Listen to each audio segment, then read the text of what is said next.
Merci de nous retrouver comme d'habitude au studio du Club 700. Soyez les bienvenus. Bonjour, pasteur. Avec le même plaisir. Bonjour à toi aussi, Massi. Bonjour. Ça va? Très bien. En forme. Tout en forme. Et à vous aussi, nous vous disons bonjour. Et nous gardons toujours le bon souvenir de votre présence dans votre émission préférée, le Club 700. Je suis le pasteur Raymond Kofi. Et je suis Massi Domingo. Et depuis des années, nous essayons de vous dire avec conviction que Jésus-Christ seul est Seigneur. C'est pour cela que nous insistons et nous persévérons dans cette émission, Massi, oui. N'est-ce pas? En fait, Pierre grandit en Haïti, dans une famille qui allait à l'église chaque dimanche et passait le reste du temps à pratiquer le vaudou. Quelle histoire, n'est-ce pas? Eh bien, suivez. Pierre Julien a grandi en Haïti. Fils d'un riche propriétaire terrien, Pierre passait ses journées à jouer dehors avec ses amis. Puis Pierre se mit à pratiquer une chose qui n'était pas innocente. Tout le monde, ou presque, est lié à tout le monde par le simple fait que chacun pratique des cérémonies vaudou. Deux des oncles de Pierre étaient des prêtres vaudous bien connus. Ses parents allaient régulièrement à l'église catholique, mais pratiquaient également le vaudou. Le dimanche, ils allaient à l'église, mais ensuite, nous retournions chez nous, où nous pratiquions des cérémonies. Beaucoup d'Haïtiens croient qu'on peut être chrétien et aller à l'église tout en adorant les esprits, ce qu'on appelle le woua. Nous faisions des danses, vous pouviez voir des personnes danser et chanter, et des esprits entrer dans ces personnes. Vous pouviez voir la transformation. En 1978, Pierre émigra aux États-Unis et s'engagea dans l'armée. Il était en formation lorsqu'il rencontra sa future épouse, Caroline. Nous sommes devenus amis, et plus tard, cette amitié s'est développée en amour. La relation se développait et ils commencèrent à parler mariage. Pierre parla à Caroline de ses attentes culturelles qui lui venaient d'Haïti. Je lui ai dit que lorsque nous serions mariés, elle serait ma femme numéro 1, parce que nous devons avoir une maîtresse. Oh, je ne le croyais pas. Il disait qu'en Haïti, tous les hommes ont plus d'une femme et que je serais la femme numéro 1, ce qui impliquait qu'il devait y avoir une femme numéro 2, 3, 4 et même 5. Mais je n'y croyais pas. Je pensais que c'était une blague. Je lui ai dit, nous sommes en Amérique ici, ça c'est à Haïti. Ici, ce serait absurde. Caroline sut se convaincre que Pierre blaguait et ils décidèrent de se marier. Mais il ne s'agissait pas du tout d'une blague. Il y avait des indices laissant deviner qu'il me trompait. Je niais l'évidence. Parce que je ne voulais pas y croire. Parce qu'il avait tout de même bon cœur, malgré le fait qu'il pouvait avoir quelqu'un. Malgré les infidélités de Pierre, les deux époux restèrent ensemble. Ils eurent même un fils. Josh nous a apporté de la joie, mais ça n'a pas changé le fait que je voulais toujours avoir des relations extra-conjugales. Pierre continua donc, et bien que sa pratique aux États-Unis fût plus difficile, il continua de croire dans la puissance du vaudou. Aux États-Unis, je ne pouvais pas trouver de prêtre vaudou, pas de bon en tout cas. Vous savez qu'un prêtre vaudou est bon si ce qu'il dit arrive vraiment. Chaque fois qu'il en avait l'occasion, Pierre se rendait en Haïti pour consulter un vrai prêtre vaudou. Chaque fois que j'avais l'occasion d'aller en visiter un, j'allais le voir pour demander une protection. J'aimais beaucoup les rituels. L'épouse de Pierre était chrétienne. Elle savait que Pierre avait pratiqué le vaudou dans le passé, mais elle pensait que c'était quelque chose de plutôt culturel. Elle ne se doutait pas de la force avec laquelle Pierre y croyait. Je ne pense pas qu'elle s'en doutait, parce que je me disais chrétien. Mais je pratiquais le vaudou. Je croyais dans le vaudou en même temps. Caroline et leur fils Josh allaient régulièrement à l'église, demandant souvent à Pierre de les accompagner. Il était assez rebelle, mais il y allait, même s'il ne le voulait pas. Si je provoque une dispute le samedi soir, nous nous fâchons l'un sur l'autre et elle ne me demandera pas de l'accompagner à l'église le dimanche matin. Et pendant un temps, ça a marché. Mais lorsque le fils de Pierre fut en âge de comprendre ce qui se passait, il confronta son père. Il m'a réveillé, me disant « Papa, la famille va à l'église. Lève-toi, habille-toi et viens à l'église avec ta famille. » Je me suis senti repris. Je me suis levé et je me suis rendu à l'église avec eux. Peu après, Pierre se mit à regarder le Club 700. J'étais captivé par ce Club 700. Je ne manquais cette émission pour rien au monde. Un jour, j'ai vu le témoignage de deux hommes. L'un était juif, l'autre arabe. Et par leur témoignage, J'ai vu les changements dans leur vie. Jésus-Christ les a changés.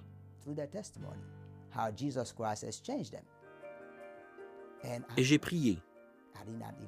Je ne savais pas comment prier, mais j'ai tout simplement dit, « Seigneur Jésus, je t'invite dans mon cœur.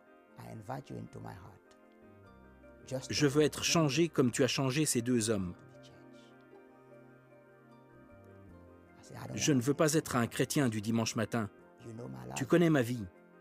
Tu sais que je pratique le vaudou. Je te demande de venir dans ma vie et de me remplir de ta puissance. » À partir de ce moment, Pierre fut un nouvel homme. Lorsqu'il s'est donné à Christ, il l'a fait à 100%. Il ne voulait pas revenir en arrière. Il est écrit qu'on devient une nouvelle création en Christ. Eh bien, mon mari était une nouvelle création en Christ. Mais en tant que chrétien, Pierre avait beaucoup de difficultés. Il était hanté par des rêves de son passé. J'étais troublé dans mon esprit. Il m'arrivait de pleurer et mon épouse ne comprenait pas ce qui se passait. Je lui expliquais les choses que j'avais faites dans le passé, dont le diable me faisait souvenir. Pierre demanda à sa femme et à son fils de prier pour lui. Après quoi, il fut libéré. La Bible dit que lorsque vous résistez au diable, il fuit loin de vous. Il fuit chaque fois. Et j'ai été libéré. J'ai vécu les 40 premières années de ma vie pour Satan. J'ai fait des choses qui ne plaisaient pas à Dieu. Mais le restant de ma vie, je veux le vivre pour Christ. Je vais laisser Christ vivre au travers de moi. Pierre prit récemment sa retraite après 25 ans de carrière dans l'armée. Il peut à présent retourner en Haïti pour y prêcher l'Évangile. Je veux que les gens sachent que peu importe leur passé, peu importe les péchés qu'ils ont commis,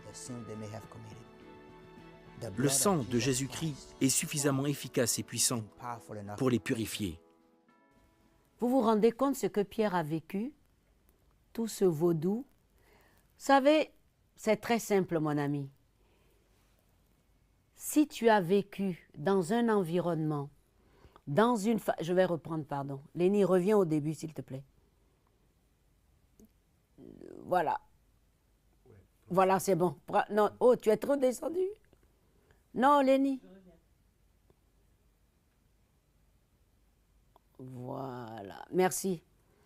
Reste là parce que je voulais juste ajouter quelque chose avant de dire ça. Mais l'Esprit va me diriger vers la fin. Comme je possède, j'ai écrit, par la grâce de Dieu, le Seigneur va m'amener. 5, 4, 3, 2, 1. Vous venez de voir cette histoire de Pierre. C'est très touchant. Tout ce vaudou, toutes ces pratiques et tout ce qui a suivi ces pratiques. Tu n'es pas obligé de suivre les choses de ton environnement, de ta famille, de ta tribu.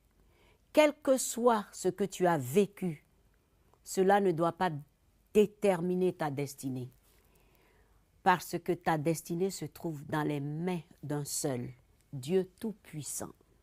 Et la délivrance ne vient que par un seul, Jésus-Christ, à cause de l'œuvre à la croix. L'œuvre à la croix où il a dépouillé toutes les autorités. Il a détruit les œuvres du mauvais, du malin, du méchant. Donc la délivrance ne se trouve que là. Alors quel que soit ce que tu as pratiqué, quel que soit ce que ta famille a pratiqué, tu n'es pas obligé de rester là-dedans. Mais tu te demandes, mais comment en sortir? Je viens de te le dire, Jésus-Christ, l'œuvre à la croix, le sang de l'agneau qui lave de tout mal et de tout péché. Comment y arriver? Il suffit d'aller tout simplement devant Jésus, oui. Tu ne le verras certainement pas physiquement, mais avec ton cœur, avec ta décision, avec ton désir de changement, tu peux aller devant Jésus et dire « Seigneur, je regrette. Je te demande pardon pour tout ce que j'ai pu faire. C'est vrai que j'ai été influencé par mon environnement, par ma famille et les pratiques, mais aujourd'hui je prends la décision de m'abandonner à toi, de te donner ma vie et de t'accepter comme Seigneur et Sauveur. Merci de me pardonner. Merci de m'accepter. À partir d'aujourd'hui, tu es le maître de ma vie. Si tu as fait cette prière, mon ami, c'est un grand miracle. Tu es passé de la mort à la vie, des ténèbres à la lumière, et tu vis désormais la vie de Christ. Et tu verras, c'est une vie en abondance. C'est une vie pleine de paix, de joie et de puissance, et qui découle tout simplement du trône de la grâce. Que Dieu te bénisse et sois ferme en lisant la Bible, en fréquentant la communauté des saints. Et ne retourne jamais en arrière. Ne retourne jamais en arrière, car la vie, c'est devant. Et que Dieu te bénisse. Merci, Massi. Merci. La délivrance est disponible pour celui qui veut être délivré. Absolument. Le sang de Jésus reste valable encore aujourd'hui. Pour quiconque est plongé dans les fétiches, dans le vaudou, dans la rose-croix et toutes ces sectes pernicieuses, comme la Bible dit, la réponse et la solution, c'est dans le nom et le sang de Jésus. Tu n'as pas besoin d'être découragé ou de croire que tu ne peux pas être délivré. Jésus est là pour toi. Il est là. C'est ce que Massi voulait te dire et il te le dit. Ne nous quittez pas tout de suite.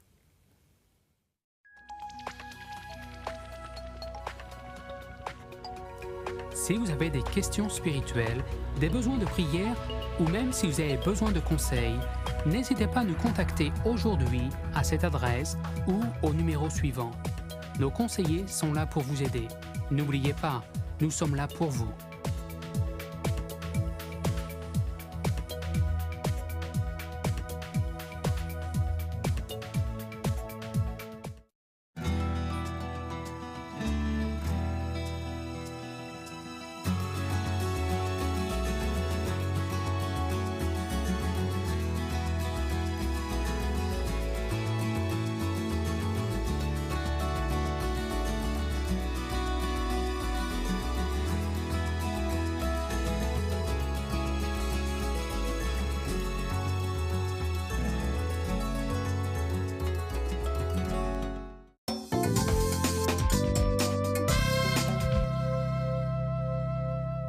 Si vous venez de nous prendre en marche, nous sommes au Club 700 et voici l'histoire de Angus.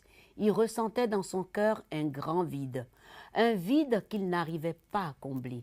Et un jour, il décida d'entrer dans une église. Regardez la suite. Angus Buchan transforma 1200 hectares de brousse africaine sauvage en terres agricoles. Ce fut la réalisation du rêve de toute une vie. Ma ferme avait été un succès. J'avais pu payer toutes mes dettes, mais il y avait toujours un vide dans mon cœur. J'ai réalisé que même le fait d'avoir pu mettre sur pied une autre ferme, ce qui était un miracle, rappelez-vous que je suis arrivé ici sans rien, ne me donnait pas la paix. Cette ferme ne signifiait rien pour moi. Je ne pouvais pas dormir la nuit. Je n'avais aucun but dans ma vie. J'étais totalement insatisfait de la vie. Puis, le 18 février 1979, le plus grand jour de ma vie, moi, ma femme, mes enfants, nous sommes allés dans une petite église méthodiste. Ce n'était même pas le pasteur qui prêchait. C'était des laïcs qui se succédaient au pupitre. Et pour la première fois de ma vie, j'ai vu des hommes pleurer. J'ai vu des femmes pleurer. Mon cœur a soif de réalité. Vers la fin, quelqu'un a dit que s'il y avait quelqu'un qui voulait accepter Jésus-Christ dans sa vie, il pouvait s'avancer. J'ai pris la main de ma femme, je n'oublierai jamais, et ensemble, avec les enfants, nous nous sommes avancés. Ça a changé ma vie. Jésus m'a sorti du puits sans fond. Jésus m'a donné une seconde chance. Angus passait des heures, dans ce qu'il appelait sa cathédrale verte, à étudier la parole de Dieu. Lorsque ma femme, mes enfants et moi-même nous sommes donnés à Jésus-Christ, la première chose qui a brûlé dans nos cœurs,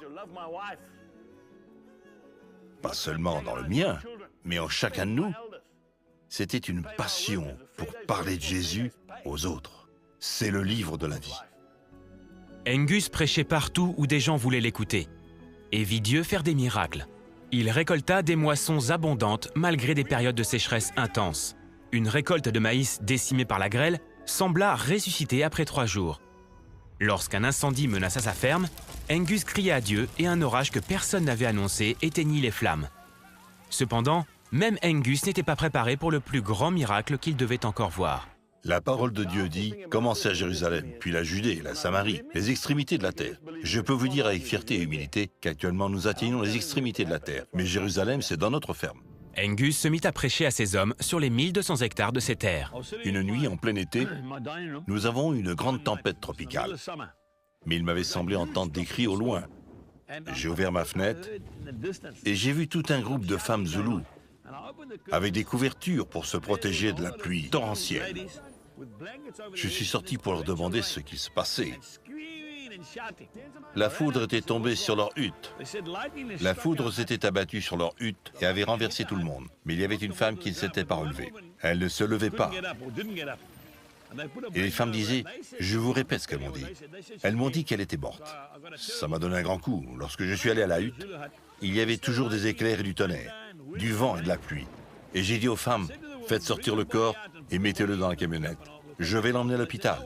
Et elles répondirent, non, tu nous prêches tous les jours dans les champs que Jésus-Christ est puissant.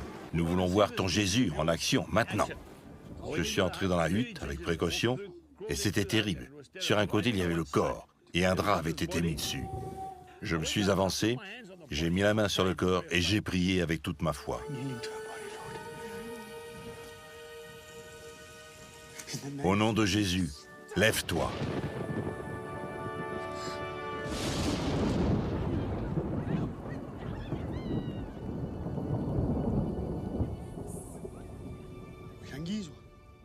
Je lui ai dit, est-ce que tu m'entends? Est-ce que tu vas bien?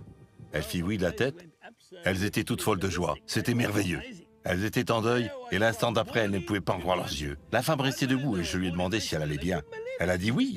Cette femme, la dernière fois que j'ai eu de ses nouvelles, elle était toujours en pleine forme. Elle a été remise sur pied et nous avons fait la fête. Pendant les semaines et les mois qui suivirent, les gens dans les champs ont parlé de la puissance de Jésus-Christ. Et à Shalom, nous avons ce dicton. Un miracle authentique vaut 1000 sermons. Les miracles continuèrent, et Angus prêchait devant des foules toujours plus grandes. Au Mozambique, il annonça la parole à 5000 musulmans. Je prêchais avec cœur, mais rien ne se passait. J'ai alors senti le Saint-Esprit me dire « Arrête de prêcher, il ne t'écoute pas ». Il y avait des gens qui entraient, des gens qui sortaient. J'ai regardé devant moi, et juste au premier rang, il y avait un homme assis. Il avait 2 béquilles, une de chaque côté. Il avait une jambe raide. J'ai senti le Saint-Esprit me dire « Descends de l'estrade et va prier pour cet homme. Ce miracle touchera les gens. » Alors j'ai déposé ma Bible et j'ai dit au micro « J'arrête de prêcher. Je vais descendre prier pour cet homme et Dieu va le guérir. » Il y a eu un silence absolu. Vous auriez pu entendre une épingle tomber. Je me suis approché de cet homme et je l'ai béni au nom du Père, du Fils et du Saint-Esprit. Et je lui ai dit, voulez-vous que Jésus vous guérisse? Il a répondu, oui, s'il vous plaît. Mais j'ai pris sa jambe et j'ai essayé de plier son genou. Rien, c'était rigide. J'ai donné plus de pression et j'ai demandé si ça lui faisait mal. Il a dit non. J'ai essayé de plier son genou, mais rien ne se passait. J'ai prié encore. Ensuite, j'ai senti que le Saint-Esprit me disait, plie sa jambe. J'ai pris sa jambe et je l'ai pliée. J'avais senti que quelque chose avait lâché dans sa jambe et je lui ai demandé s'il avait mal. Il a dit non. Sa jambe était libre et il s'est mis à la mouvoir. Il a jeté ses béquilles et il s'est mis à courir et sauter en criant de joie. Inutile de vous dire qu'après cela, je n'ai pas eu à prêcher 1 minute de plus. J'ai fait un appel et 5000 personnes se sont avancées en courant afin de donner leur vie au Christ. Même dans les petits villages, Angus rassemble toujours d'énormes foules. Il voyage dans toute l'Afrique à bord d'un camion 4x4 qui n'a pas peur des routes difficiles et parfois dangereuses qu'il peut rencontrer. Dans sa remorque, il transporte des Bibles et de la littérature chrétienne. Vous voyez cette faim pour la parole de Dieu? Ce qui m'ennuie intensément, c'est qu'il y a des gens en Occident qui ont des Bibles sur leurs étagères et qui ne les lisent même pas. Et ici, les gens sont prêts à se battre pour la parole de Dieu. Dans la ferme Shalom, Angus et Jill ont ouvert un centre d'accueil pour les enfants orphelins du sida. Il a commencé en toute simplicité en utilisant des bâtiments que le gouvernement voulait détruire. Qu'il s'agisse de prêcher à ses ouvriers, d'évangéliser des musulmans ou d'offrir un foyer à des orphelins, Angus dit que sa première priorité est de suivre la volonté de Dieu.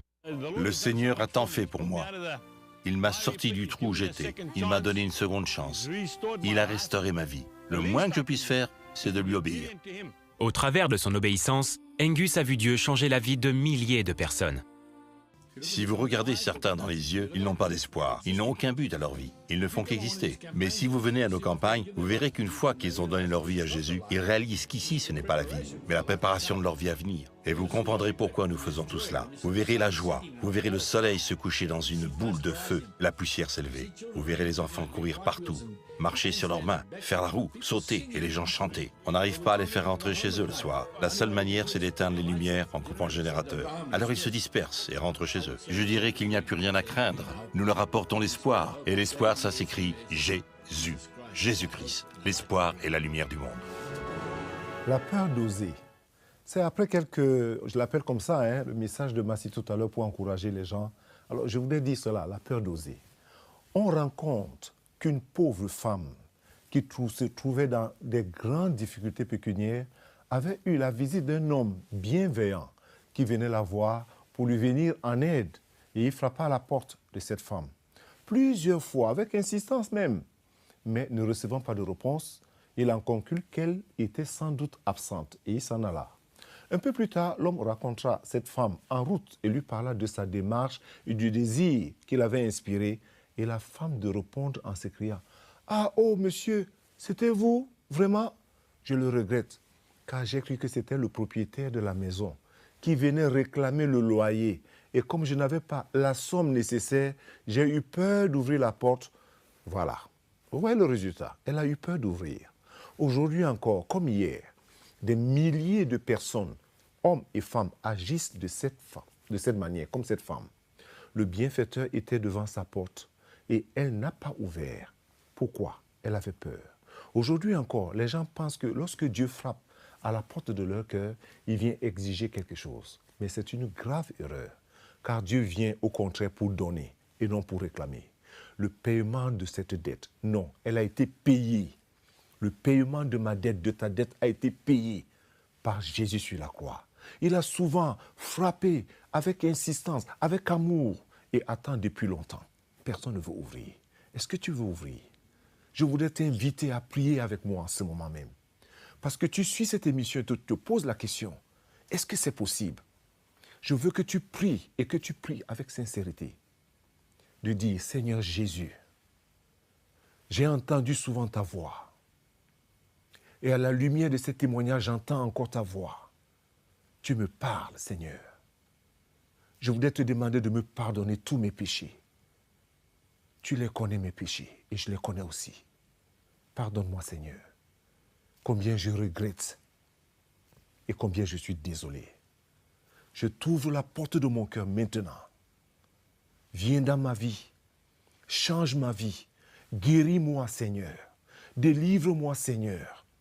Fais de moi une nouvelle personne. Merci, Jésus. Amen et Amen. Et je prie que là où tu es en ce moment même, la puissance du Saint-Esprit te visite. Là où tu es en ce moment, quelle que soit la maladie, la douleur, la dépression, la peur, que la puissance du Saint-Esprit te visite maintenant même. Je le demande dans le nom de Jésus. Oui, je le demande dans le nom de Jésus. Sois guéri, sois restauré, sois encouragé. Amen et Amen. Que Dieu te bénisse. Amen. Merci, Massi. Amen. Encourageant. Oui. Tout à fait. Acceptez cette guérison. Acceptez cette restauration. Dieu est fidèle. Ne nous quittez pas tout de suite.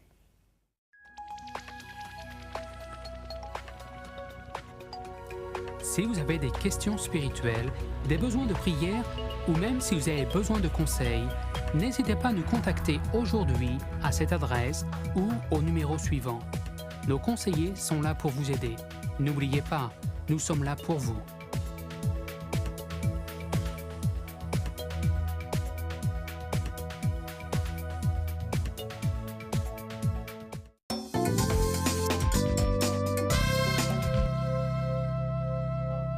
Merci pour votre fidélité au Club 700. Voici l'histoire de Mariana. Elle était sourde de naissance et malheureusement, elle ne pouvait pas aller à l'école et apprendre à lire et à écrire comme tout le monde. Elle pleurait tout le temps et il fallait de l'aide. Et l'aide est arrivée. Regardez son histoire. Myriama a 10 ans et a beaucoup de rêves pour son avenir. Mais il y a un an seulement, Elle n'avait aucun espoir.